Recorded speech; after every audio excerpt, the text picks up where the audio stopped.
itu dia jatuh, dia ngamatin gitu, itu apa, itu baju jatuh blek ke tanah ya kan. Tapi begitu jatuh ke tanah, tiba-tiba oh jatuh, berarti kan baju kan karena datar kan, tiba-tiba bajunya berdiri dan dia lompat, itu bajunya lompat. Halo, selamat malam sahabat misteri. Terima kasih sudah mengklik video ini. Selamat bergabung kembali.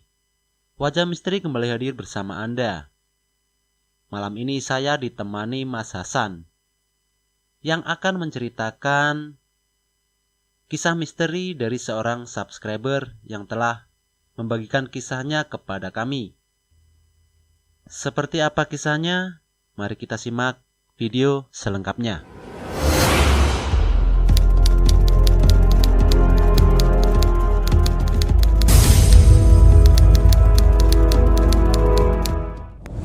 Baik, Mas, bisa diceritakan itu siapa nama orangnya, ceritanya, terus awal mula kejadian itu seperti apa? Silakan diceritakan, Mas. Jadi terima kasih sebelumnya. Cerita ini telah dibagikan oleh teman kita ya kan, namanya Andre. Iya. Dia seorang siswa waktu itu, soalnya kejadiannya pada tahun 2013. Oh, sudah lama juga ya, Mas? Ya, sudah lama. Jadi katanya dulu dia itu pernah diteror oleh hantu pocong selama kurang lebih 1 mingguan. Si Andre itu sekolah SMP atau SMA? Waktu itu dia sekolah di SMA ya kan ya. Tapi dia nggak pulang ke rumah, tapi kalau malam tinggalnya di asrama. Jadi ketika sekolah itu ya udah balik lagi ke asrama. Oh iya. Pulangnya itu sekitar ya 1 bulan sekali lah ya. Tapi waktu kejadian itu dia posisinya pas waktu di asrama. Itu awal kejadian itu apakah dia melanggar atau main sembarangan apa gimana, itu ceritanya itu awalnya gimana, Mas? Jadi seperti ini kisah lengkapnya. Itu waktu itu dia ya namanya anak muda ya, pernah nyari-nyari semacam ritual-ritual tertentu lah, nggak tahu katanya buat apa. Dia masih menyembunyiin ya kan. Terus dia diharuskan puasa selama 1 minggu ya kan. Dan selama 1 minggu itu ya, ketika setiap malam itu katanya dia sering banget melihat penampakan hantu pocong, baik di jalan ataupun di kamarnya sendiri. Oh, berarti semacam tirakat gitu ya, Mas ya? Iya, semacam tirakat. Itu yang mengajari itu dari teman atau gurunya atau siapa, Mas? Nah, itu katanya sih dia sempat berguru kepada seorang guru, tapi nggak diceritain itu gurunya siapa ya gitu kan. Yang saya dengar itu katanya ya disuruh puasa aja selama 1 minggu, dan yang terakhir disuruh puasa pati geni gitu. Dilarang tidur sama makan selama 1 malam. Itu pas puasa pertama itu ceritanya seperti apa itu? Apa ada kejadian ganjil atau yang aneh-aneh gitu semacam itu? Ya. Jadi cerita selengkapnya itu seperti ini. Waktu itu kan dia mencoba puasa di hari pertama itu nggak ada kejanggalan apapun ya kan. Jadi waktu di asrama ya, itu karena sahurnya kan disuruh puasa itu selama 1 minggu. Jadi dia tiap malam itu diharuskan untuk sahur ya kan, mencari makan. Itu karena kebiasaannya itu di asrama itu sudah disediakan makan kalau pagi, siang sama sore. Tapi waktu itu kan karena dia puasa, otomatis harus nyari makan sendiri di luar. Kalau malamnya aja pas sahurnya ya kan. Jadi setiap malam itu jam 3 dini hari dia harus keluar ya kan, nyari warung yang buka. Ya di sana nggak sulit sih nyari warung yang sudah buka karena itu wilayah perkotaan, jadi gampang lah, dia cukup jalan kaki selama 5 menit ataupun sekitar 100-200 meter sudah nemu warung yang kita buka, nggak jauh dari asrama. Itu di hari pertama dia puasa sambil siap itu baca mantra lah ya kan, itu nggak ada apa-apa. Pagi harinya nyampe sorenya dia puasa itu lancar-lancar saja. Jadi kejadiannya itu di malam pertama setelah puasa siang harinya gitu. Ya. Di malam pertama dia kan keluar. Ya kayak itu kejadiannya itu, keluar jam sekitar pukul 12 malam itu. Tujuannya itu katanya mau apalah tirakat di makam mana gitu di wilayah situ. Jadi dia jalan kaki ya kan, dari situ kurang lebih 10 menit sampai tempatnya ya. Jadi di jalan itu dia melihat kayak bayangan putih tuh, bayangan putih di ujung gang, karena posisinya dia keluar asrama itu di tengah-tengah gang. Cuman kalau itu dia mau ke jalan itu harus belok ke kanan, dia tanpa sadar kan keluar juga matanya menengok ke sebelah kiri. Jadi dia melihat ada kayak bayangan putih, dan kalau diikutin ke kiri terus itu sebenarnya itu jalan buntu, ujungnya itu sebenarnya sungai. Jadi dalam tenang hati mungkin itu firasat aja gitu, atau nggak enak karena tempatnya gelap, atau mungkin dia pikirannya itu kayak baju yang sudah jemur tapi belum diangkat gitu, pikirannya seperti itu. Oh iya. Terus dia cuek saja, terus akhirnya dia harus belok ke kanan ya kan, menuju ke jalan raya. Setelah ke kanan pulangnya itu akhirnya kan dia melihat tepat lurus kan, yang tadinya ketika berangkat dia cuma ngelirik doang, tapi ketika pulangnya dia mau ke asrama kan harus lurus dulu, masuk ke gang dulu. Nah itu pas hari pertama itu dia melihat yang tadinya putih-putih itu dia masih ada. Itu posisinya itu berarti di tengah jalan apa? Iya. Dia berjalan menuju ke kemana gitu enggak ya? Iya. Jadi gini, pas posisi itu jalan raya dia kan masuk gang. Masuk gang kan lurus ya kan. Posisi asramanya itu di tengah-tengah itu mau di tengah-tengah gang itu loh. Tengah-tengah gang dia masuk gang, nanti sekitar 20 meter dia harus belok ke kiri untuk masuk ke pintu gerbang asrama gitu. Jadi ketika masuk sekitar 20 meter itu kan dia harus melihat lurus ke depan. Jadi kalau dia melihat lurus ke depan itu, dia melihat ada semacam bayangan putih yang pas waktu berangkat dia juga lihat. Tapi yang anehnya itu ketika dia pulang, begitu mau masuk ke pintu asrama, bayangan putih itu semacam kayak bergerak sendiri. Dan bergerak kayak ada tangan, kayak kayak gitu. Seperti orang yang melambai-lambai gitu ya Mas ya?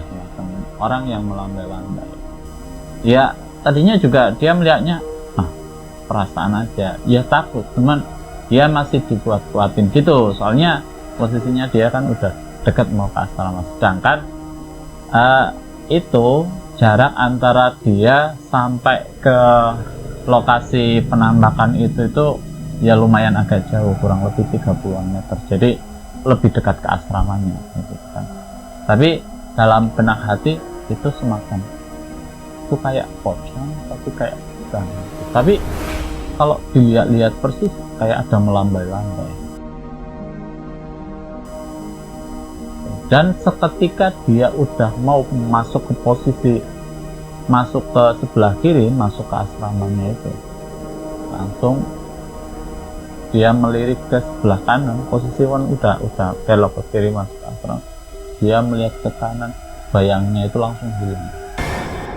Hilang terbang apa hilang hilang sendiri. Seperti kayak lari kilat gitu. Kayak lari cepet gitu ya. Tapi seketika itu langsung kayak hawa dingin itu muncul. Nah itu katanya si Andrenya langsung masuk. Tapi waktu itu enggak ada orang emang Mas? Waktu itu enggak ada, udah anak-anak asrama semuanya udah pada tidur. Itu kan udah dini hari sekitar jam 12-an malam. Berarti itu kejadian pas malam kedua ya, mau puasa malam kedua ya? Jadi paginya dia udah puasa 1 hari ya kan, itu malamnya itu. Terus Mas?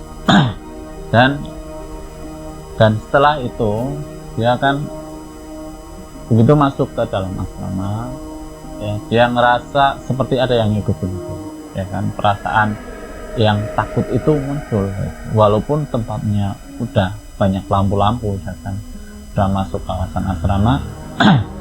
Namun kan di dalam kompleks asrama itu udah sunyi ya kan, karena udah malam juga kan, itu semuanya anak-anak udah pada tidur semua ya kan. Begitu masuk asrama kayak semacam perasaan ada yang ngikutin gitu.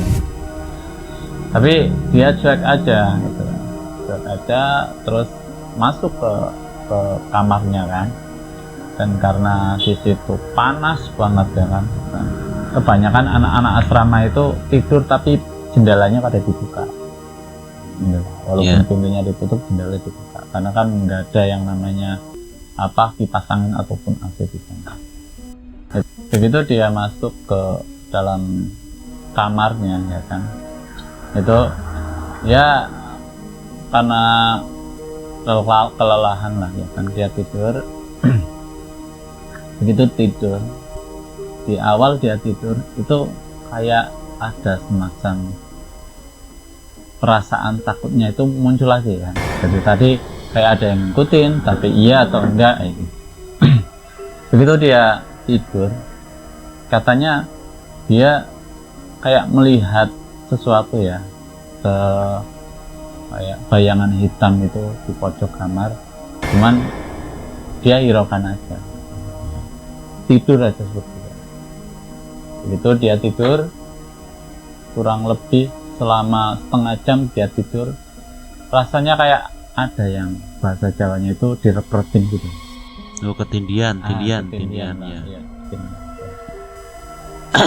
Dia terus kagetnya itu di saat itu ya kan, dia kaget bukan main, mendengar suara kayak ada suara culi berarti apa itu kalau orang Jawa bilang itu kalau pocong talinya itu belum dilepas mungkin Mas? Mungkin ya, kayak katanya seperti itu. Iya kan. Begitu dia mendengar kata-kata kayak gitu, terus sontak dia terbangun kan, ya. Posisi dia tidur itu menghadap ke arah pintu, dan posisi jendela itu tepat persis di sebelahnya pintu. Jadi posisi pintu kan tertutup, jendela kan buka karena posisinya di kamar panas kan, kebanyakan anak-anak tidurnya kan kayak gitu. Begitu dia mendengarkan, dia langsung melek ya kan, langsung posisinya walaupun dia sedang tiduran, dia melihat keluar jendela itu kayak kagetnya bukan main. Dia melihat kayak bayangan putih jelas terlihat. Tapi itu muka kelihatan apa enggak Mas? Muka kelihatan. Mukanya bersih, walaupun di selubung matanya itu ada hitam-hitamnya, dia jelas melihat kayak bayangan pocong itu bersih kan. Begitu dia melihat bayangan seperti itu ya kan, bukan bayangan lagi ya, dia melihat itu ya kan, pocong itu di jendela kan, karena posisi jendela itu hanya setinggi separuh badan kan, jadi dia melihat penampakan itu jelas. Dan dia tidur, sampingnya ya banyak anak-anak yang tidur di situ kan. Ketika dia melihat kayak gitu, otomatis matanya itu katanya pura-pura tidur, soalnya si pocongnya sendiri itu sudah melihat pura-pura tidur karena saking takutnya kan. Iya. Saking takutnya. Nah, di saat dia tidur dia ngelirik sedikit ke arah jendela dan penampakan itu masih ada pocongnya. Oh iya. Karena dia ngerasa kok aku kok diikutin kayak gini ya, dia mencoba untuk bangunin temennya ya kan di sampingnya. Kan tidur kan barengan kayak gitu kan. Ya biasanya di asrama kan Di asrama satu kamar itu ada 8 orang. Oh, satu kamar 8 orang. Dan ketika dia mencoba untuk membangunkan temannya, meraih tangan temannya kan, itu temannya seakan-akan itu jauh banget itu loh. Dilambai tangannya itu nggak nyampe ya kan. Akhirnya posisi dia yang tadinya melihat ke arah jendela, dia balik badan, merangkul temannya kan. Terus posisi temannya itu agak jauh sebelah sana. Dan ketika harus membangunkan itu, tidaknya dia harus bangun dulu, terus ditarik. Tapi ya kan. Tapi karena dia saking takutnya melihat penampakan pocong yang di luar itu melihat ke arah dalam, dia kan nggak berani bangun, takutnya itu nyamperin ya. Pura-pura tidur tapi sambil mencoba untuk membangunkan temannya. Iya, minta tolong lah. Iya, minta tolong lah. Dan dikala dia saat mau membangunkan temannya, kakinya kan mencoba meraih-raih karena jauh kan pakai tangan kan, akhirnya dia pakai kaki kan. Iya. Setelah dia posisinya badannya itu miring ke posisi kanan ya kan, itu dia alangkah terkejutnya pocong yang tadinya di jendela ternyata lagi tidur sama temannya.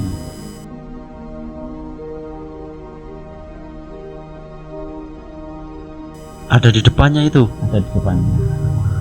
Nah terus si Andre itu ngapain mas? Apa pingsan, apa lari, apa gimana? Pingsan itu? Dia seketika itu langsung kayak keringat dingin gitu. Saking takutnya dia yang tadinya mau mencoba untuk nendang temennya itu, nggak taunya si pocongnya itu di tengah-tengah temennya itu. Orang kan itu kan juga ya? Si pocongnya itu katanya jelas kelihatan goyangan putih di situ, kayak mencoba kayak bahasa itunya ngelonin kayak gitu loh. Itu pocongnya berarti tidur, itu posisinya tidur. Iya. Satu jejer lah. Karena kan si Andrenya tadinya tidurnya kayak menghadap ke sini ya kan. Yeah. Temennya ke sini. Jadi nge-L gitu kan. Iya. Posisinya L gitu. Jadi pas mau diraih pakai tangan kan jauh. Yeah. Akhirnya dia pakai kaki. Berhubung pakai kaki kok nggak kena kan, akhirnya si Andrenya kan balik badan kan, miringin badan. Tapi terkejutnya itu kayak gitu. Si Andre begitu miring ke kanan, dia ngelihat pocongnya itu yang di jendela udah nggak ada, tapi sekarang pindah di tengah-tengah berarti. Dan seketika itu yang tadinya si Andre mau membangunkan temennya, akhirnya kan nggak jadi kan, dia muter badan lagi ke posisi itu dan mencoba untuk merem gitu, untuk tidur itu. Takutnya kan, takutnya nanti tiba-tiba tadinya pocongnya di situ pindah ke depan itu di hari pertama. Itu pas hari pertama berarti? Itu pas hari pertama melihat pocong. Walaupun itu hari kedua setelah dia tirakat. Malam hari kedua.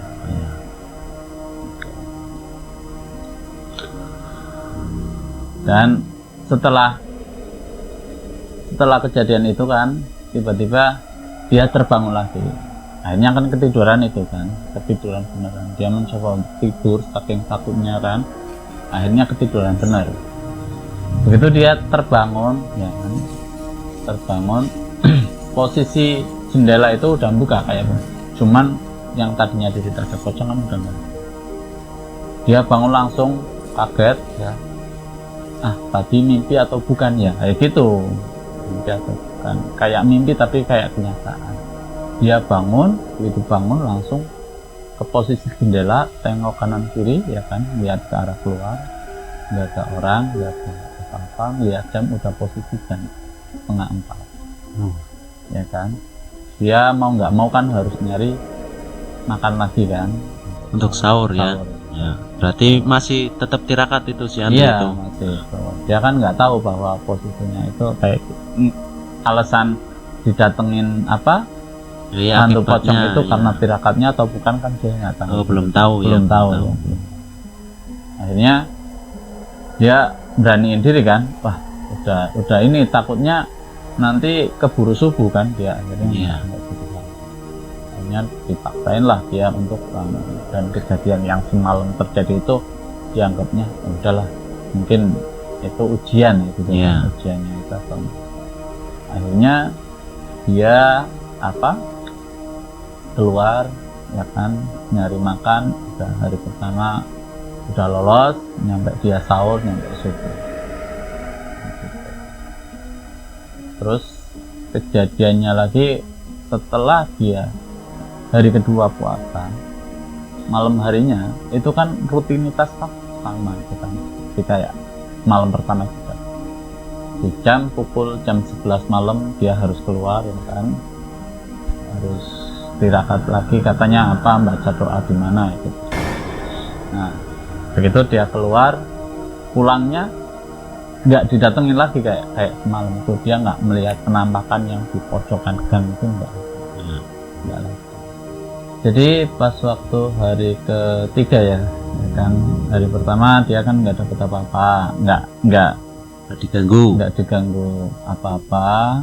Tapi malam keduanya dia dapat gangguan ya kan, pas waktu mau tidur itu ya kan? Ya. Terus pas di gang juga itu kan hari kedua, dan sampai subuh seperti biasanya itu masuk ke malam ketiga ya kan, malam keempat ya berarti ya, malam keempat ya kan, ketiganya kan puasa ya, begitu masuk ke malam 4 itu terjadi keanehan lagi. Tapi keanehannya itu nggak kayak yang hari kedua itu, dia melihat penampakan di ujung gang itu ya, enggak. Dia juga nggak dapat gangguan di dalam kamar asramanya yang di pojok ada kayak semacam bayangan hitam, itu juga dia nggak dapat itu. Terus dia juga nggak melihat penampakan pocong yang di depan jendela itu juga banyak. Tapi pas waktu tidur gitu, dia mendapat kayak mimpi yang aneh itu. Mimpi anehnya itu dia katanya pas waktu tidur dia melihat kayak semacam ketika pocong. Itu mimpi. Itu mimpi. Oh, mimpi ya. Mimpinya kayak gitu. Dia dikejar-kejar sama pocong ya kan. Begitu dia bangun ya kan, itu bangun itu keanehan terjadi. Bukannya pocongnya itu hilang, justru itu muncul. Sama kejadiannya, hampir kayak terulang gitu. Nggak taunya dia terbangun tapi posisinya itu dalam tidur. Berarti kayak semacam mimpi dalam mimpi. Itu katanya seperti itu. Mimpi dalam mimpi. Jadi di mimpi pertama dia melihat kayak pocong, kejar-kejar pocong masuk ke rumah lamanya katanya. Itu mimpinya itu katanya itu dia mimpi di dalam rumahnya sendiri ya kan, bukan di asrama, karena itu dalam mimpi kan. Mimpinya itu dia masuk ke rumah ya kan, tapi katanya di belakang rumah itu pintunya itu belum dikunci. Jadi dia akhirnya ke belakang rumah untuk mengunci pintu, tapi begitu pintu mau ditutup kayak ada yang narik tuh. Akhirnya dia tarik-tarikan ya, nggak taunya ketika pintunya dilepasin, didorong, dia ngeliat keluar, ternyata di situ ada pocong. Pocong yang di asrama itu tadi berarti ya? Iya, nggak tahu itu pocong. Oh ya. Itu posisinya katanya kan di dalam mimpi.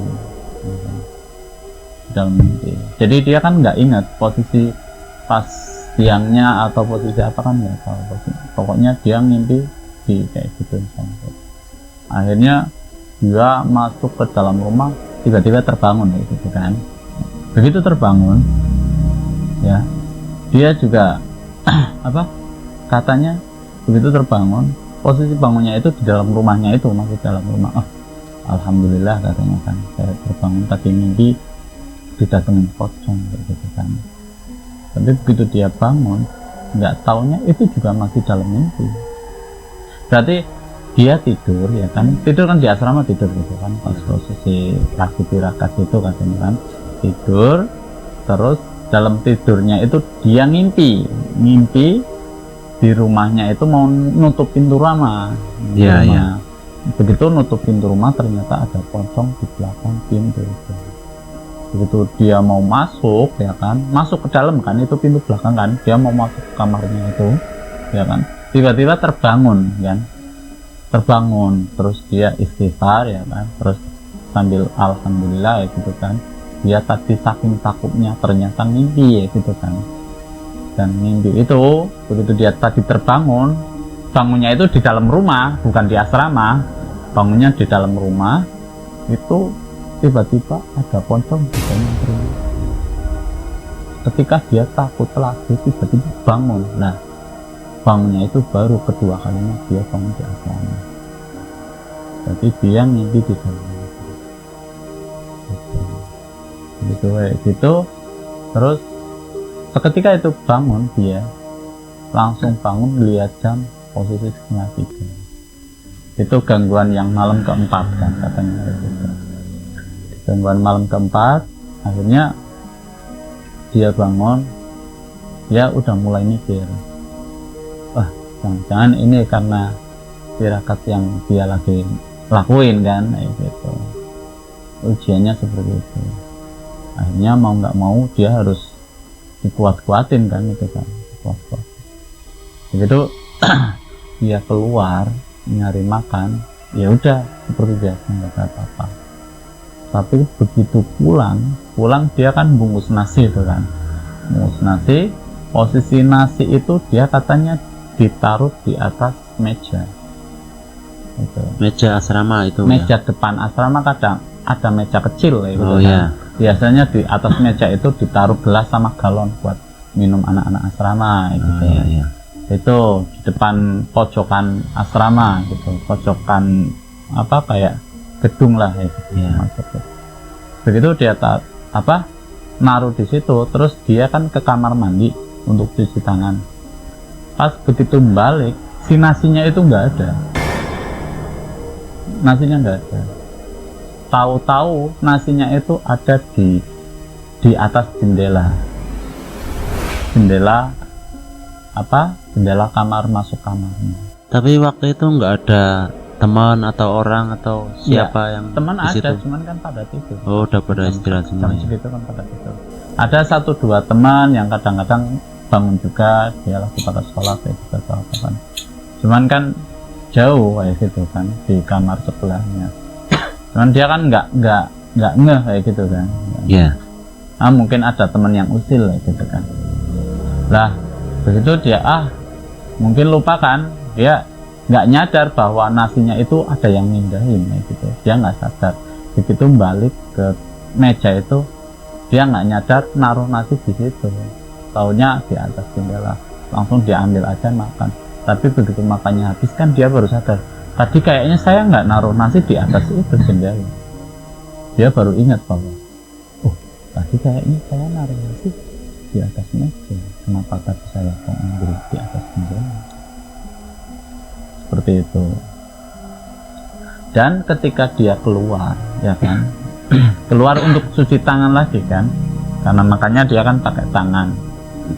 Begitu keluar, dia melihat ada semacam bayangan putih yang di tempat jemuran pakaian gitu. Dan seketika dia melihat ke sana, nggak ada perasaan apa-apa kan, pas berangkat ke kamar mandi untuk cuci tangan karena habis makan kan. Begitu dia mau balik ke asramanya lagi, ke kamarnya lagi, dia melihat itu di tempat jemuran baju itu, dia melihat kayak ada bayangan putih ya, bayangan putih.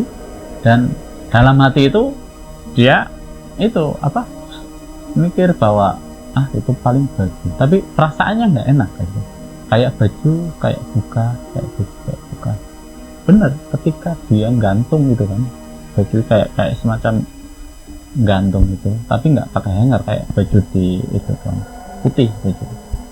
Itu dia jatuh, dia ngamatin gitu, itu apa, itu baju jatuh, blek ke tanah, ya kan.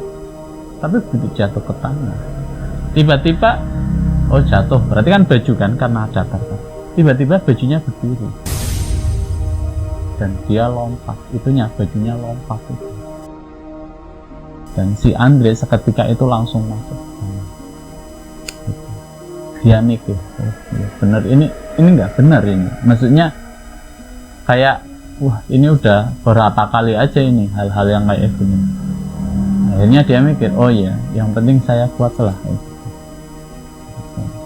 Karena udah beberapa kali kan dia melihat semacam penampakan kayak gitu, akhirnya mencoba untuk dibiasakan.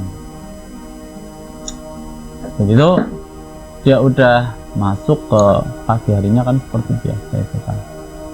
Nah, di hari keempat ya kan, malam hari kelima, di malam hari keenam itu mengalami hal yang sama kayak malam hari ke berapa ya, ketiga yang mimpi dalam mimpi itu. Cuman untuk penampakannya itu dia nggak melihat penampakan apa-apa, cuman ganggunya lewat mimpi. Katanya dapat itu juga, dapat melihat apa kayak sama dikejar-kejar pocong juga, cuman mimpi dalam mimpi gitu. Dan katanya pas waktu hari terakhir ya, malam hari ketujuh, dia sama kejadiannya. Pas waktu mau ngambil itu, beli makanan ke warung, pasti itu kejadiannya kan malam-malam terus itu kan. Dia jalan kaki kan, kurang lebih sekitar 50 meter hingga 100 meter kan. Tapi yang jadi masalah itu, yang biasa warung dia beli itu tutup. Yang biasa dia beli makan di situ itu tutup. Dan dia harus jalan kaki panjang kurang lebih 500 meter, agak jauhan dari tempat itu. Yang tadinya dia keluar gang terus ambil ke kiri kurang lebih 30 meter udah nyampe ya kan ke warung itu, ternyata tutup. Akhirnya dia balik arah lagi ke arah sebelah kanan. Dan yang jadi itu, ketika dia mau ke arah warung yang dekat ke pasar itu kan jaraknya kurang lebih 500-an meter, itu dia ngelewatin sebuah sekolahan kan. Sekolahan 2 lantai ya. Dia perasaannya itu ketika jalan kaki itu kayak ada yang bisikan itu, lihat ke sini, lihat ke sini, lihat ke sini, kayak gitu. Itu suara apa cuma bisikan? Cuman si kayak Andre bisikan itu aja, bisikan kayak ada yang bisikin tapi nggak bisikin, kayak ada hati suara nurani itu disuruh untuk melihat ke sebelah kiri, sebelah kiri, sebelah kiri. Oh gitu ya. Kayak gitu. Begitu dia noleh ke sebelah kiri, posisinya di atas itu kan, lantai atas sekolahan itu di sebelah kayak kelas di pojokan itu, dia ngelihat ya kan, karena itu jendela itu kan nggak ada semacam gordennya itu kan ya. Jadi ke atas ini, walaupun di dalam gelap, di luar kan terang, itu ada lampu, tapi ketika ada seseorang ataupun siapapun itu di depan jendela kan pasti kelihatan. Lah itu ketika dia menoleh, ternyata ada bayangan putih di pojok kelas. Matanya, dia katanya melihat matanya merah menyala gitu kan. Tapi mukanya kayak hitam semua, nggak kayak penampakan pocong yang pas pertama muncul di depan jendela itu, di jendela asramanya itu gitu.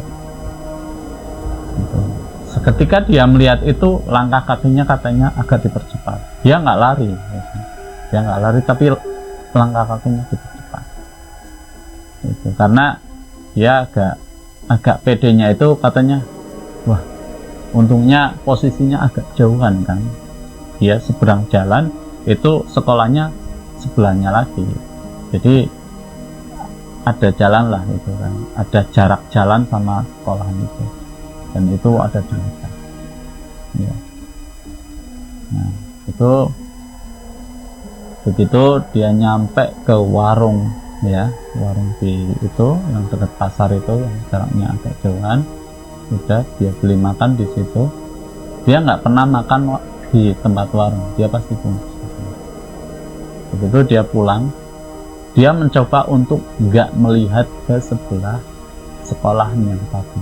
Dia nggak mau, yang tadinya harusnya dia jalankan sebelah posisi kiri kan, dia akhirnya ketika pulang kan harusnya di posisi kanan, dia enggak, pulangnya menghindar lah ya, menghindar. Iya, menghindar.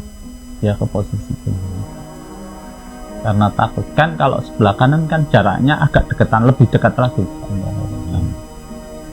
Akhirnya dia sambil jalan, tapi kan matanya dia bisa melirik kan, melirik ke arah kelas itu. Jadi begitu dia ngelirik, iya masih ada di situ bayangan itu. Tapi dia masih pedenya, akhirnya berjalan nyampe ke asrama. Ya, seperti biasa dia makan itu, bilang nggak ada apa-apa gitu. Katanya yang penting saya kuat aja, berani aja gitu. Walaupun dalam hati kecilnya itu kalau melihat langsung itu jantungnya katanya kenceng banget, sama hawa dingin itu muncul. Gitu. Hari ke-7 udah dia jalankan puasa hari ke-7. Dan yang aneh lagi itu di hari ke-7 pas waktu malam-malam.